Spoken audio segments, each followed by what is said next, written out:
আমি কিছু কথা বলবো, প্লিজ শুনে যাবেন আপনার হাতে সময় থাকলে। প্রিয় মানুষটার জন্য কখনো মুখ চেপে কান্না করেছিলেন? প্রিয় মানুষটার জন্য কখনো অন্ধকারে থেকে প্রিয় কিছু কষ্টের গান শুনতে শুনতে কান্না করেছিলেন? প্রিয় মানুষটার জন্য কখনো কষ্টের গান শুনতে শুনতে স্মৃতিগুলো মনে করে কাঁদছিলেন? প্রিয় মানুষটার জন্য কখনো ওয়াশরুমে গিয়ে ইচ্ছা মতো কান্না করে এসেছেন আর সবার সামনে একদম স্বাভাবিক হয়ে গিয়েছেন? প্রিয় মানুষটার জন্য কখনো অন্ধকার রুমে সারা রাত জেগে বুক চেপে কান্না করেছেন?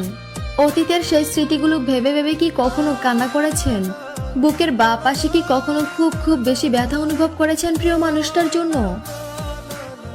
আসলে একটা কথা কি জানেন, আমরা আমাদের জীবনে ভুল মানুষকে এত বেশি ভালোবাসি ফেলি যে তাকে ছাড়া আমরা খুব বেশি অচল হয়ে যাই, যার কারণে প্রিয় মানুষ চলে যাওয়ার পর আমরা আমাদের জীবনকে মৃত্যুর দিকে ঢেলে দেই এবং ভাবিও না যে আমরা কি করতেছি। শুধু মাথায় একটাই চিন্তা করে আসি যে আমরা প্রিয় মানুষটাকে চাইয়ে যাই আমাদের জীবনে। ভালোবাসার কিছু কথা ফার্স্টে এমন হয়ে যায় যে যে মানুষটাকে চিনি না জানি না, একদম আননোন পারসন, বাট তার সাথে পরিচয় হয়ে যায় এবং বন্ধুত্বও হয়ে যায় এবং আস্তে আস্তে কথা বলতে বলতে তার প্রতি মায়া বেড়ে যায় এবং সেই মুহূর্তটা আর বলা সম্ভব হয়ে দাঁড়ায় না, আমাদের মনে অন্যরকম ফিলিংস হয়ে ওঠে, আর এটাকেই বলে ভালোবাসা। এবং দুজন ঠিক সেই সময় বেশিক্ষণ কথা বলতে বলতে রিলেশনশিপ হয়ে যায় এবং এভাবেই চলে যায় লং টাইম, কারো বা 5 মাস, কারো বা 9 মাস, কারো বা 1 বছর, কারো বা 3 বছর, কারো বা 6-7 বছরও পার হয়ে যায়। কিন্তু এই সময়টায় অনেক স্মৃতি জমে, অনেক মায়া জমে, অনেক কষ্ট, অনেক ঝগড়া, অনেক কিছু জমে যায় এই সময়টার মাঝে। মানে এক কথায় অনেক কিছুই হয়ে যায় এবং এমনও আছে কারো রিলেশনশিপে ফিজিক্যালও হয়ে যায় এবং কেউ বা পবিত্রতা লঙ্ঘন করেও থাকে। সো একটাই কথা, যতদিন রিলেশনশিপ থাকুক না কেন তার মাঝে প্রচুর প্রচুর স্মৃতি জমে থাকে প্রতিটা মুহূর্তে এবং জীবনে একটা সময় এসে যায় কাল হিসাবে।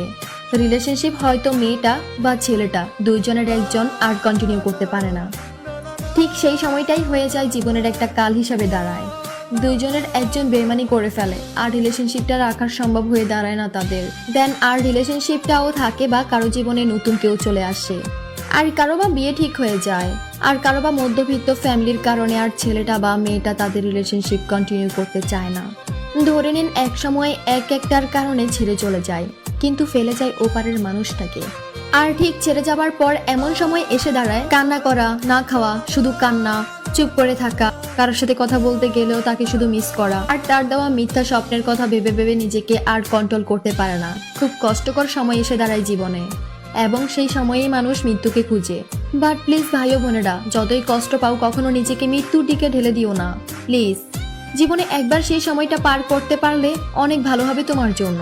হয়তো খুব কষ্ট পাচ্ছ কিন্তু এই সময়টা একবার ফেরিয়ে আসলে তুমি তোমার জীবনের প্রত্যেকটা অংশ ঠিক ভালোভাবে নিতে পারবে। সো প্লিজ, কষ্ট মানুষের জীবনে আসবে যাবে, তাই বলে নিজেকে শেষ করে দেওয়ার কোনো দরকার নেই। নিজেকে আঘাত করে কোনো লাভ নাই। যে ছেড়ে চলে গেছে সে আপনার জীবনে থাকলে হয়তো আপনারই ক্ষতি হতো, হয়তো আমাদের সৃষ্টিকর্তা আমাদের ভালোর জন্য সেই মানুষটাকে আমাদের জীবন থেকে নিয়ে চলে যায়। সো প্লিজ, জীবনের প্রত্যেকটা অংশে নিজেকে কন্ট্রোল করে রাখবেন আর ভাববেন আল্লাহ যা করেন আমাদের ভালোর জন্য করতেছেন। জীবনে যেই সময়ই আসুক না কেন ভেঙে পড়া যাবে না, অনেক স্ট্রাগল করতে হবে আমাদের জীবনে, অনেক কষ্ট ফেরিয়ে আমাদেরকে অনেক কিছু করে আমাদেরকে উঠতে হবে। সো প্লিজ, কখনই মৃত্যুকে লাস্ট ডিসিশন হিসেবে নেবেন না। জীবনের প্রত্যেকটা অংশে পা দিবার আগে 3 বার 3 রকম ভাবে ভাববেন। প্লিজ, আপনাদের জন্যই ভালো হবে, মনে রাখবেন। প্লিজ, প্রিয় মানুষটাকে সময় থাকতে বুঝুন এবং চলে যাওয়ার পর বুঝতে যাবেন না।